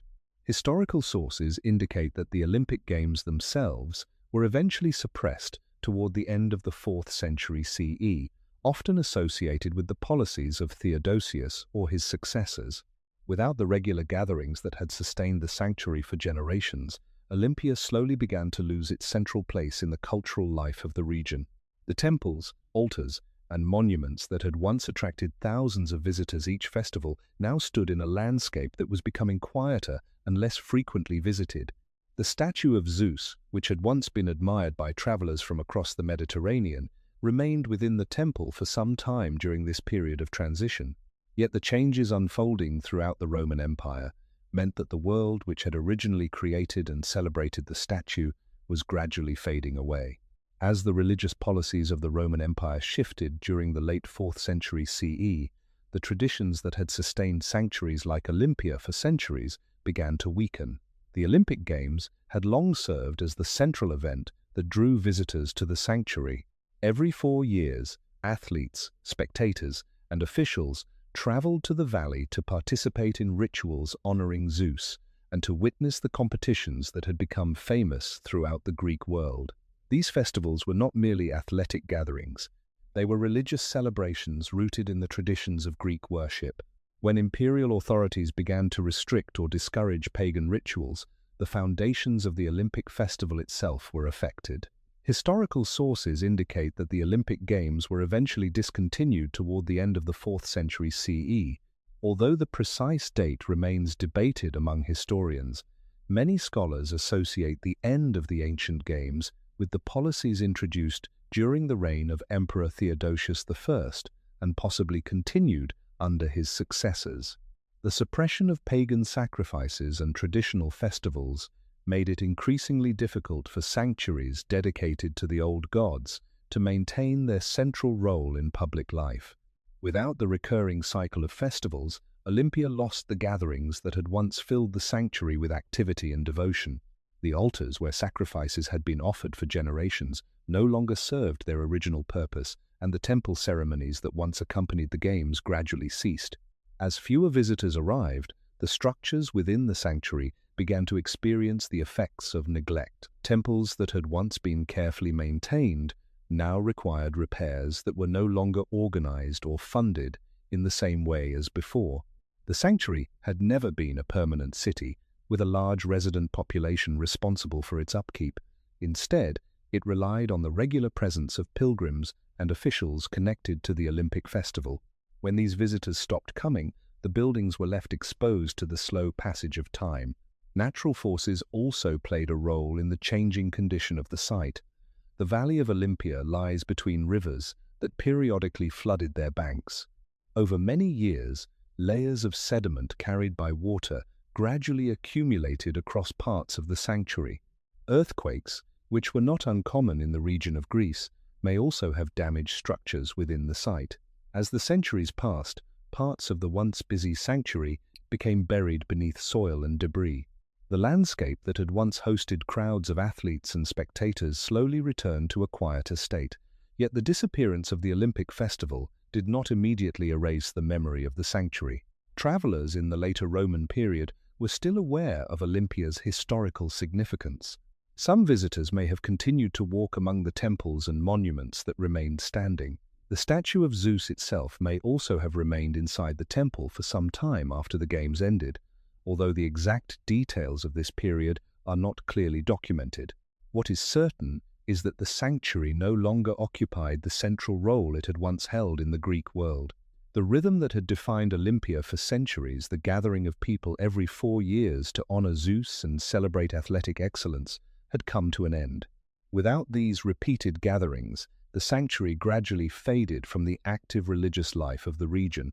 The monuments that had once symbolized the shared identity of the Greek world now stood within a landscape that was becoming increasingly silent. Within this changing environment, the future of the great statue of Zeus also became uncertain. As the sanctuary of Olympia entered a period of decline, the fate of the statue of Zeus gradually became one of the great unanswered questions of ancient history. Unlike many monuments that leave behind broken fragments or scattered remains, the statue of Zeus disappeared so completely that no confirmed piece of it has ever been identified by modern archaeologists. What happened to this monumental work of art is known only through a combination of historical references and later speculation. Several possible explanations have been suggested by historians, each based on the limited evidence preserved in ancient texts. One possibility is that the statue remained in the Temple of Zeus for some time after the Olympic Games had ended, slowly deteriorating as the sanctuary itself fell into neglect. The statue's construction may have made it especially vulnerable during this period. Because it was built using a wooden framework covered with ivory and gold plates, its materials required careful maintenance to remain stable over time. Ivory can crack when exposed to changing conditions of temperature and humidity, while wooden structures can weaken if they are not properly protected. Without regular attention from caretakers, the statue might have gradually suffered damage within the temple environment. Yet this explanation alone does not fully account for the complete disappearance of the statue, especially considering the value of the gold used in its decoration.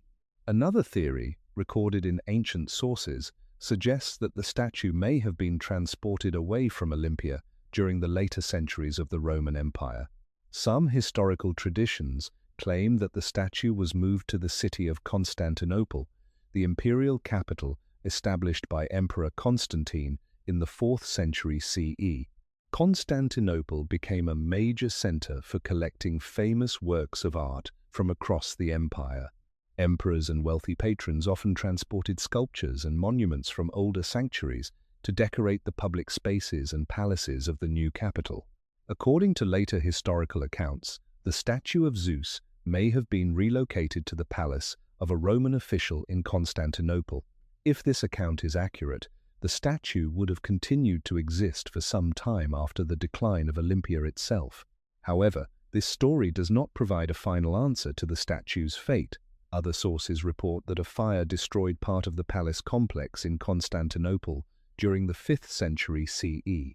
If the statue had indeed been moved there, it may have been lost during this event. Unfortunately, the historical records describing these incidents are brief and sometimes ambiguous, leaving modern historians uncertain about the details. A third possibility is that the statue never left Olympia but was eventually destroyed when the temple itself suffered damage from earthquakes or other natural events.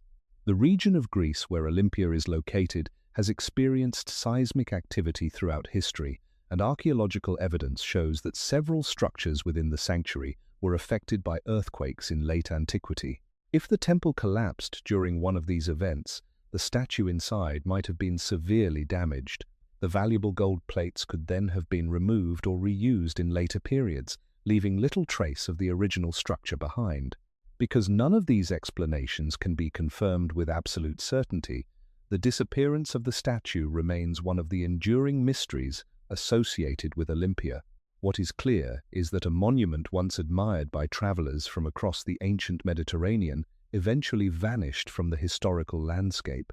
The sanctuary where it stood fell silent, its temples gradually buried beneath layers of earth and debris. Yet even in the absence of the statue itself, the memory of its existence continued to survive in the writings of those who had seen it. For many centuries after the sanctuary of Olympia fell into decline, the valley where it once stood grew quiet. The temples that had once attracted thousands of visitors were gradually covered by layers of earth and vegetation. Rivers that flowed through the region continued their seasonal cycles, carrying sediment that slowly accumulated across the site. Over time, much of the ancient sanctuary disappeared beneath the soil. Although travelers in later periods were still aware that Olympia had once existed somewhere in the region, the precise layout of the sanctuary and the location of many of its monuments became uncertain. The statue of Zeus, already lost from the historical record, seemed to belong entirely to the distant past, yet the memory of Olympia never vanished completely. Ancient texts, written by authors such as Pausanias, continued to circulate among scholars, preserving descriptions of the temples, altars, and monuments that had once filled the sacred grove. During the Renaissance and the early modern period, European scholars became increasingly interested in the classical past. Greek literature, philosophy, and history were studied with renewed attention, and the places mentioned in ancient texts began to attract the curiosity of historians and travelers. By the 18th century, explorers traveling through Greece attempted to identify the locations of important ancient sites described in classical writings. Olympia was among the places they hoped to rediscover. Early visitors were able to recognize some features of the landscape that matched the descriptions recorded by Pausanias. The rivers, Alpheos and Cladios, still flowed through the valley, and scattered ruins were visible above the ground. However, the full extent of the sanctuary remained hidden beneath layers of earth. It would take organized archaeological excavation to reveal what lay buried beneath the surface. Serious archaeological work at Olympia began in the 19th century, a time when European interest in ancient Greece had grown significantly. One of the most important excavations was undertaken by German archaeologists in the 1870s. Supported by agreements between the German government and the Greek authorities, these excavations aimed to uncover the major structures of the ancient sanctuary. Teams of workers carefully removed large quantities of soil and debris that had accumulated over centuries. As the excavations progressed, the outlines of the ancient sanctuary gradually emerged. The foundations of the Temple of Zeus were uncovered, revealing the massive platform on which the building had once stood.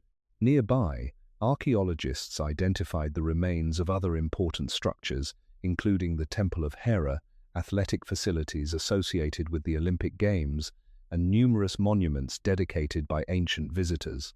These discoveries allowed historians to reconstruct the layout of Olympia with far greater accuracy than had previously been possible. Although the statue of Zeus itself did not reappear during these excavations, the work at Olympia provided valuable context for understanding the world in which it had once existed. The rediscovered sanctuary revealed the scale of the religious and athletic gatherings that had taken place there. It also demonstrated how the temples, altars, and monuments had been arranged within the sacred grove. Through careful excavation and study, archaeologists were able to reconnect the physical landscape of Olympia with the descriptions preserved in ancient texts. In doing so, they brought the sanctuary back into historical awareness after centuries of silence. As archaeologists continued their work at Olympia during the 20th century, one of the most significant discoveries related to the statue of Zeus emerged in an unexpected place. While the statue itself had long vanished, researchers began to uncover evidence connected to the process that had created it. In 1958, a team of archaeologists excavating near the Temple of Zeus identified the remains of a rectangular building that had once stood just outside the sacred grove. At first glance, the structure did not appear especially remarkable. Yet as the excavation progressed, the objects found within the building began to suggest a much more important story. Among the artifacts recovered were tools, fragments of clay molds, and other materials associated with large-scale sculpture. These discoveries led scholars to propose that the building had once served as the workshop of the sculptor Phidias. The idea that the workshop of the artist who created one of the 7 wonders of the ancient world might still exist was an extraordinary possibility. Careful examination of the structure revealed several details that supported this interpretation. The building's layout closely matched the dimensions of the inner chamber of the Temple of Zeus. This similarity suggested that the workshop may have been designed so that the statue could be assembled and tested at full scale before being transported into the temple itself.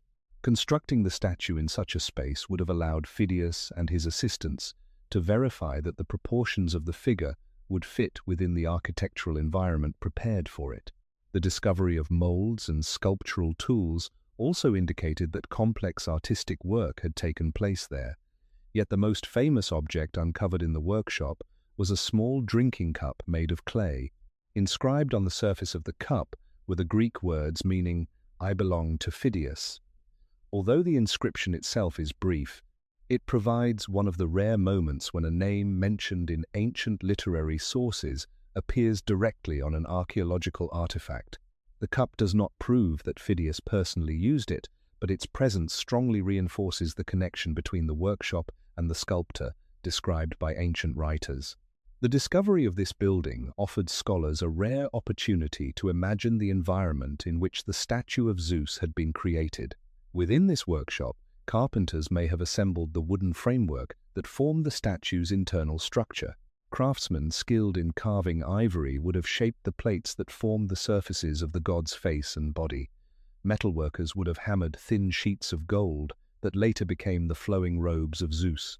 The workshop would have been a place of coordinated activity where different materials and techniques came together under the direction of a master sculptor. Although the statue itself is lost, the discovery of the workshop provides tangible evidence of the human effort behind its creation. Archaeologists examining the site were able to identify traces of the processes used in chryselephantine sculpture, confirming details mentioned in ancient descriptions. The remains of the workshop also demonstrate that the construction of the statue was not an abstract artistic endeavor, but a carefully organized project carried out by many individuals working together. Through this discovery, modern archaeology has brought us closer to understanding how the statue of Zeus may have been built, even if the monument itself no longer survives. Despite the discoveries made through modern archaeology, many aspects of the statue of Zeus at Olympia remain uncertain. The excavation of the sanctuary, the identification of the temple of Zeus, and the discovery of what appears to be the workshop of Phidias have provided valuable clues about how the statue may have been created. Yet the monument itself has not survived, and this absence leaves historians with questions that cannot be answered with complete certainty. One of the most significant limitations faced by researchers is the lack of physical fragments that can be confidently linked to the statue. Unlike marble sculptures that often break into recognizable pieces when damaged, a chryselephantine statue was constructed from materials that could easily disappear over time. The internal wooden framework could decay or burn, ivory surfaces might deteriorate under changing environmental conditions, and gold panels could be removed and melted down for reuse. Because gold was highly valuable in the ancient world, any accessible pieces of the statue might have been taken long before the sanctuary was abandoned. This possibility makes it difficult for archaeologists to identify surviving traces of the original sculpture. Another question concerns the exact appearance of the statue. The description recorded by Pausanias provides the most detailed account available, yet it was written several centuries after the statue was created. While Pausanias is generally considered a careful observer, historians must still consider the possibility that certain details may have changed over time, or that some elements were interpreted through the perspective of a later period. Without the original statue to examine, scholars must rely on written descriptions, small artistic representations, and comparisons with other works associated with Phidias to imagine how the monument once looked.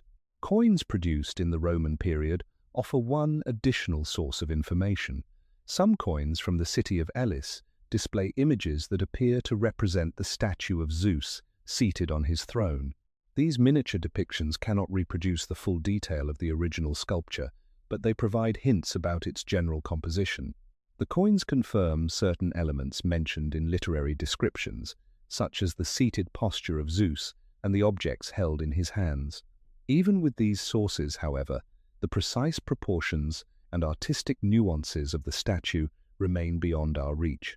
Historians also continue to debate the final fate of the monument.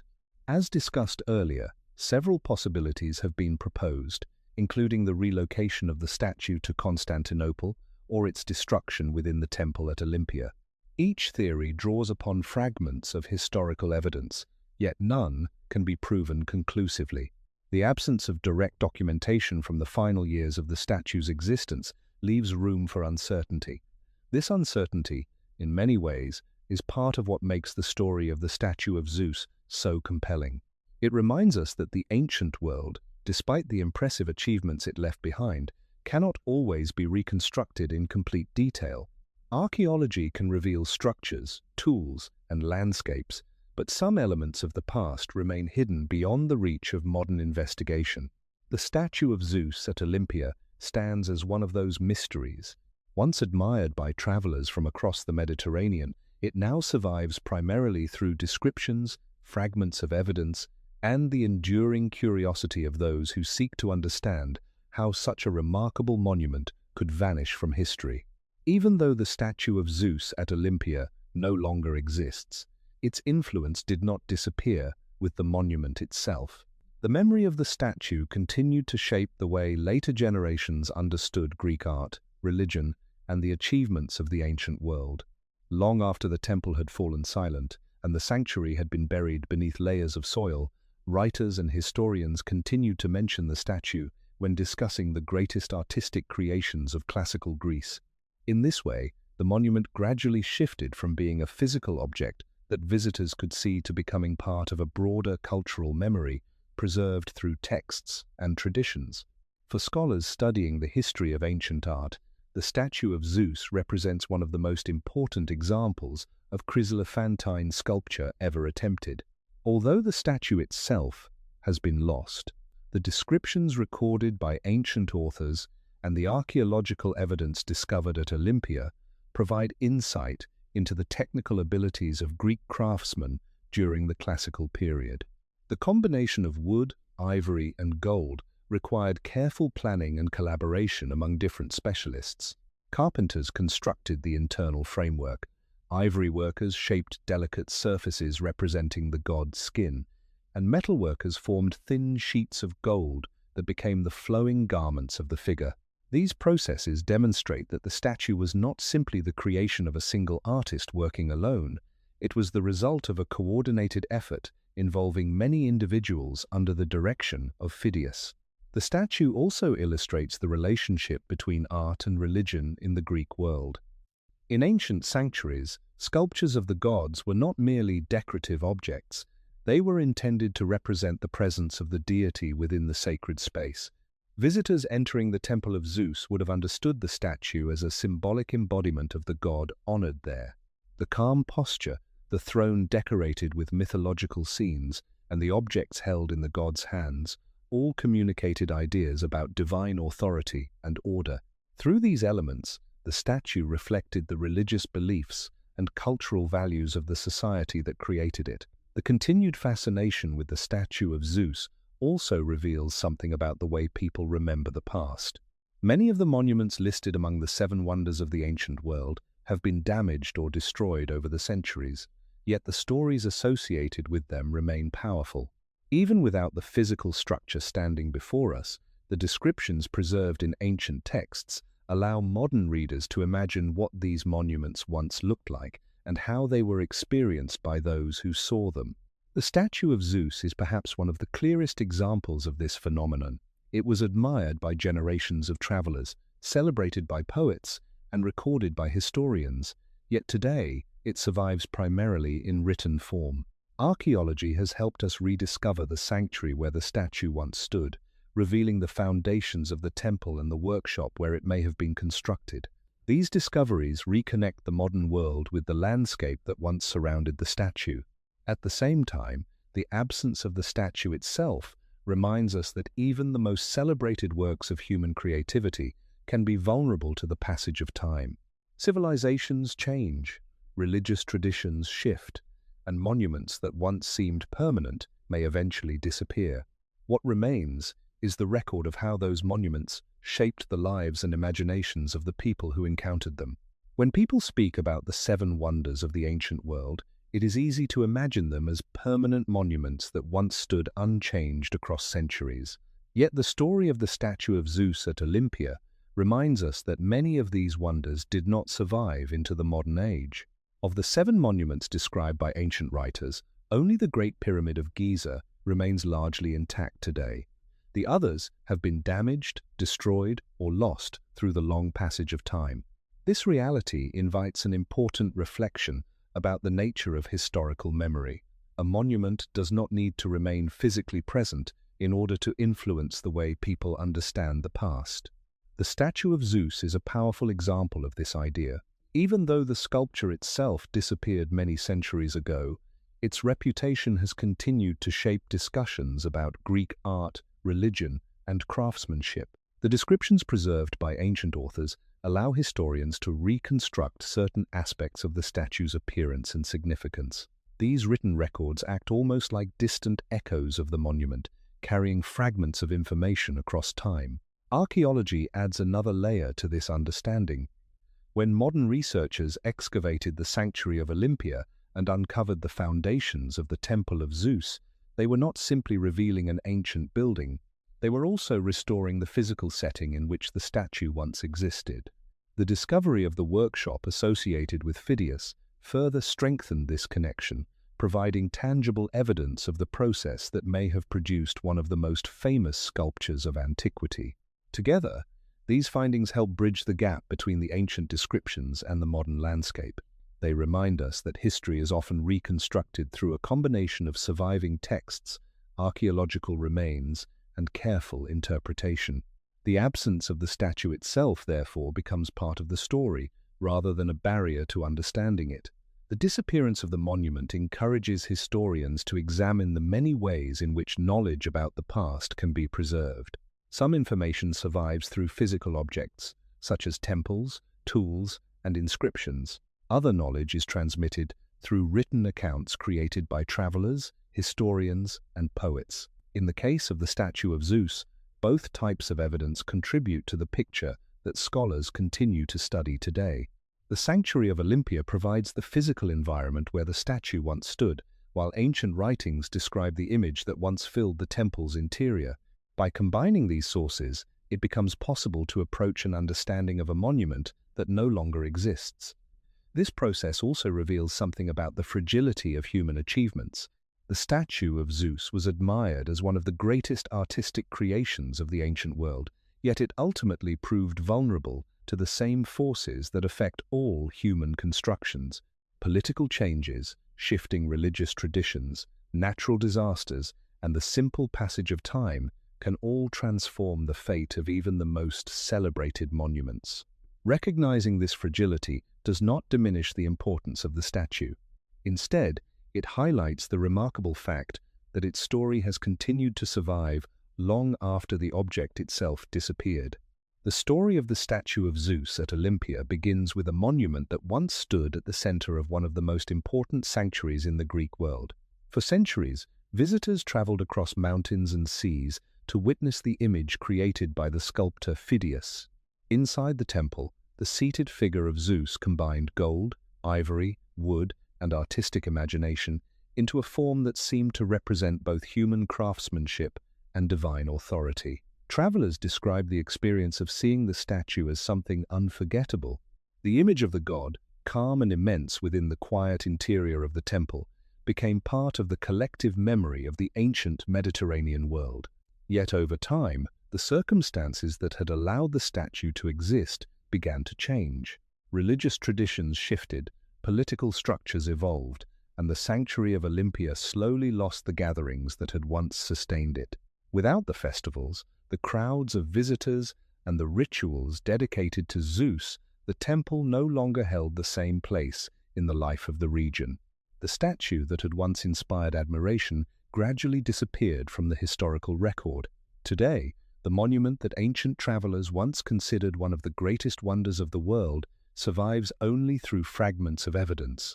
Archaeologists have uncovered the foundations of the temple where the statue once stood. They have discovered the remains of the workshop where Phidias and his assistants may have assembled its many parts. Ancient writers left descriptions that allow modern readers to imagine the figure seated on its elaborate throne. Through these traces, the statue continues to exist as part of historical knowledge, even though the physical object itself has vanished. This story offers a quiet reminder about the nature of human achievement. The civilizations of the ancient world produced works of extraordinary creativity and skill.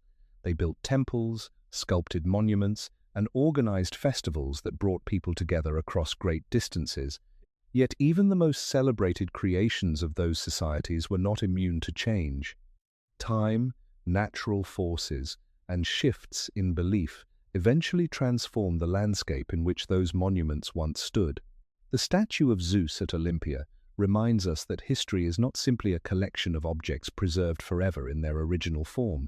It is also a record of how people remember, interpret, and rediscover the traces left behind by earlier generations. In this sense, the statue continues to have meaning even in its absence. Its story connects the work of ancient craftsmen with the curiosity of modern historians and archaeologists who seek to understand how the past shaped the world that followed. The rediscovery of Olympia, the study of ancient texts, and the careful examination of archaeological remains all contribute to keeping that story alive. The statue itself may never be seen again, yet the questions it raises about art, memory, and the passage of time remain part of the ongoing exploration of human history, and perhaps this leads back to the quiet puzzle that began our journey. If a monument admired by an entire civilization could disappear almost without a trace, how many other wonders of the ancient world might still exist only in fragments of memory waiting to be rediscovered?